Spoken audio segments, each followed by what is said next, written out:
Racing, Postman Pat last away. Well into stride, Bears Bullet together there with Elite Machine driving through Crumble Manelli. Postman Pat wide in midfield as they go round the first turn. Bears Bullet taken on by Elite Machine. Up to third was Magistrate. Postman Pat midfield followed by Crumble Manelli. Emron Boy, Mapunga Warrior. Last of all, Simply Limelight down the side. Elite Machine burst away by 5 over Magistrate, Postman Pat. But it's Elite Machine. It's racing away to Group 1 glory. Yes, that was, of course, Elite Machine conquering some of Australia's best chasers over in the Brisbane Cup last Friday night. What a fantastic effort that was for trainer Jamie Marsh and Connections. Was listening to Jamie Marsh on media after that win, and he says the next assignment for Elite Machine is to qualify for the National, so we'll be seeing Elite Machine at Cannington in the next few weeks as he heads into the WA Sprint Championship Series. That's at the start of August. Hello, my name is James Broadhurst. Welcome to the Wednesday preview, and joining me is the Regal race caller himself, Hayden King. Fantastic run from Elite Machine, wasn't it? Oh, absolutely. And straight after the start, he was the one you wanted to be on because Postman Pat missed it. He began really well. He was charging up toward the lead, and when he got away mid-stages, you knew you were on. It must have been a great feeling for Jamie and everyone concerned when he raced clear and he had the race within his keeping because there was no danger. No challenges. There was nothing that was going to beat him, and a fantastic result for WA Greyhound Racing, emphasising the point that our product has gone from strength to strength over recent years. Oh, that sprint series for the WA Championship is going to be a ripper. Of course, Crumble Manelli engaged in that race as well, plus Electrified and a few others. So really looking forward to that coming up at the start of August. Closer than that, though, we've got some key races here on the weekend. Why don't we start with Saturday night, Hayden, and this Stayers Series final. We have a look at the field here, and Couch Surfer now won his pass 2, starting to build up back to his best. Getting rolling again is Couch Surfer. He's got box 5 here. Corborn Roses was the other heat winner. Now this dog won in a 3-way tussle. That was between Crypto Manelli and Clifton Cruz. What a great race that was. Initially the other two, Crypto and Clifton, had vied for the lead. Cawthorn Roses was able to come over the top. Clifton Cruz, though, not disgraced, I didn't think. Last week was his first run back at the 7:15 since a month prior when he won a free-to-all over that journey. The 7:15 is his best distance.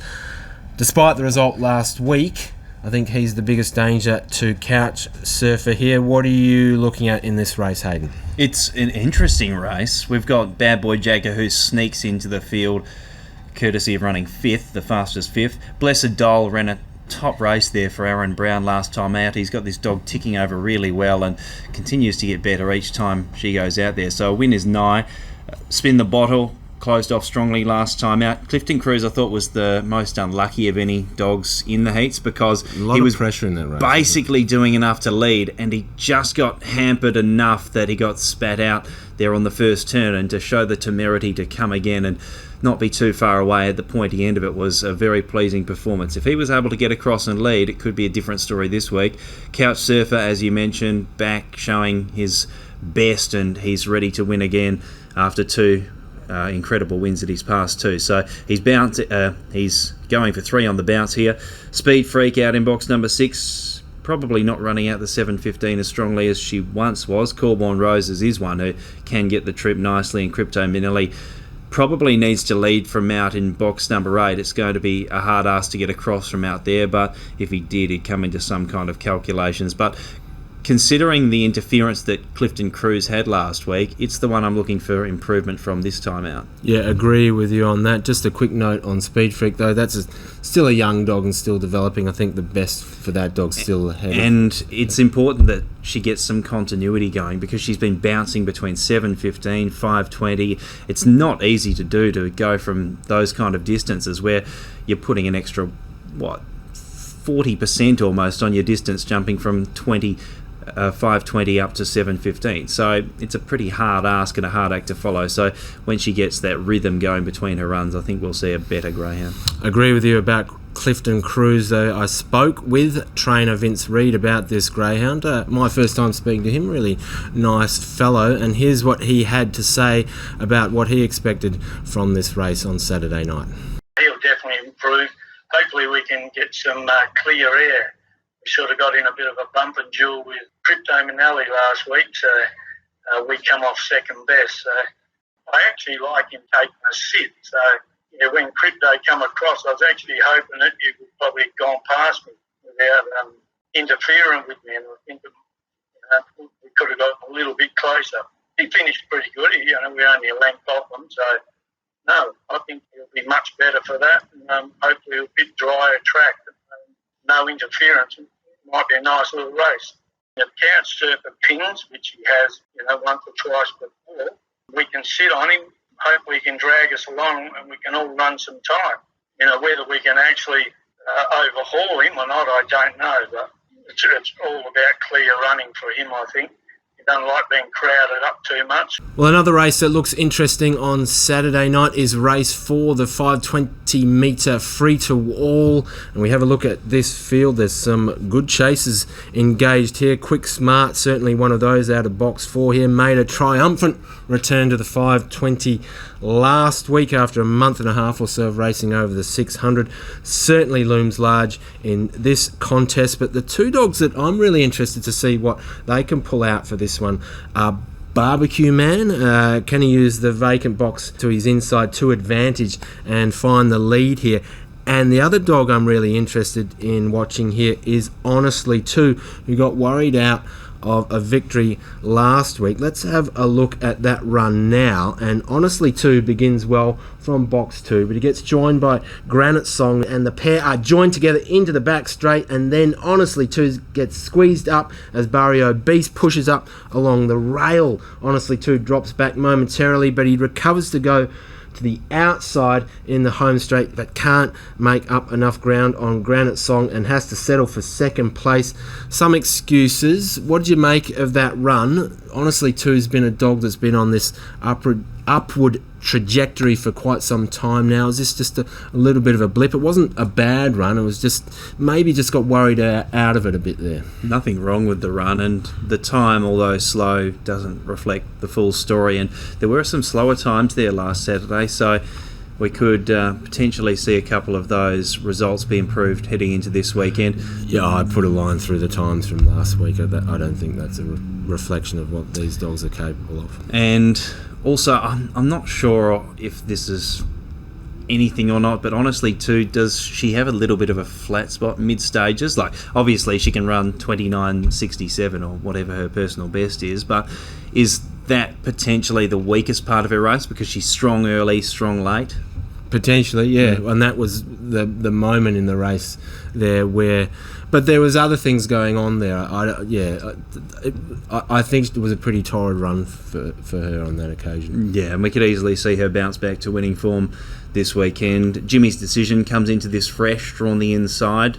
He's not a dog that's renowned for his early pace, so Honestly 2 might be able to get around him. Kanji Giant was encouraging first up in the state, kept ploughing on into third position there. Quick Smart, basically curtains for rivals. About 50 metres after the start, when he led, it was game over because he's a 600-metre dog, and he was a wolf in sheep's clothing there, and he got away with it.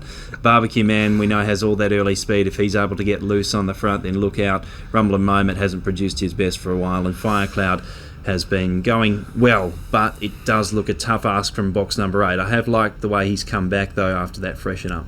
Yeah, it's just a touch off for me at the moment, Firecloud. Interested to get your thoughts on Barbecue Man. You were bullish very early with this dog. Where do you think he's at the moment? He still needs to get a little bit stronger, and he still needs to get those box manners completely ironed out. When he gets those two things right, well, the latter as opposed to the former, because the strength isn't something that can just be accumulated overnight. But when he gets those box manners right, he's a fearsome greyhound. He's a force to be reckoned with, and if he, as I mentioned, is able to jump well and put himself right up in the thick of it from the outset this Saturday night, then we could definitely see him winning. But to go to that very next level, he does need to build on those 2 points I made. Who do you like in this particular event?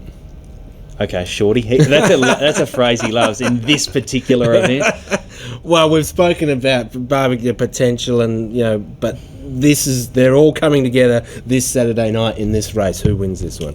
Well, honestly, Two's just, I keep saying it every week, she's just a winner. So I think she'll probably come in as favourite, and for that reason she is probably the most likely winner. But I wouldn't be shocked to see any of a few others beat her if she wasn't at the top of her game. Quick Smart? Potential. One of those ones. All right, that is race 4 on Saturday night. Let's swing our attention to Friday night. Another race that we like the look of. It is race 8, the grade 4 over the 380 metre journey. Out of box 1 here, we've got Wells of Silence.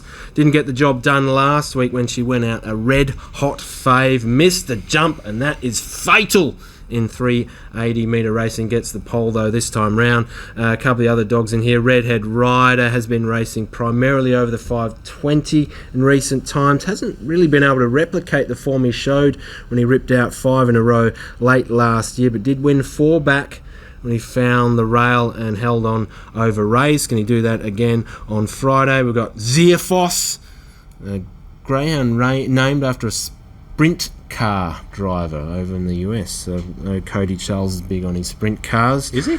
He is, yeah. Okay. Big fan. Last start winner. Probably won't challenge for the lead. Well, he must be. He's named a dog after one of these guys.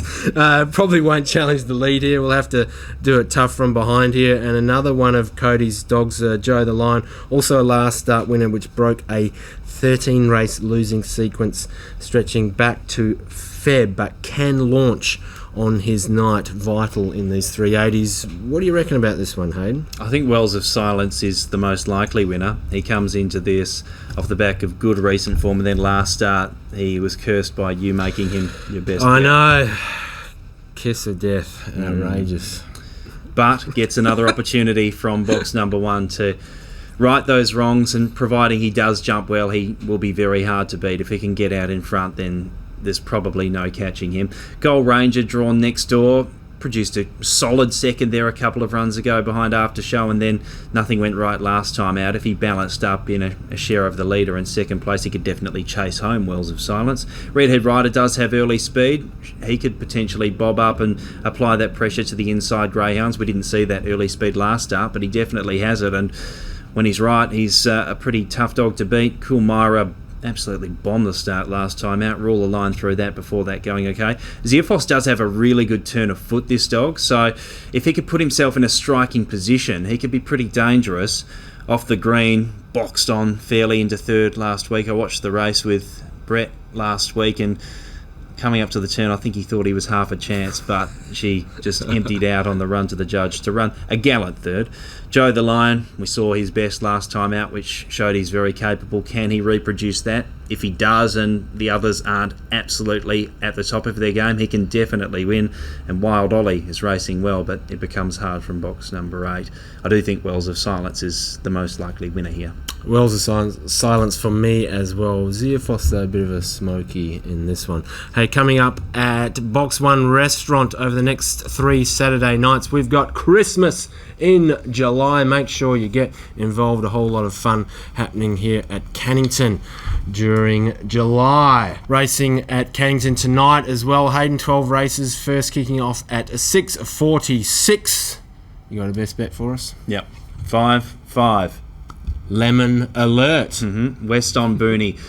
It's pretty good form reference, winning a feature race and then coming into run. this novice contest only a few days later, and providing he gets everything right, he's going to be very tough to beat.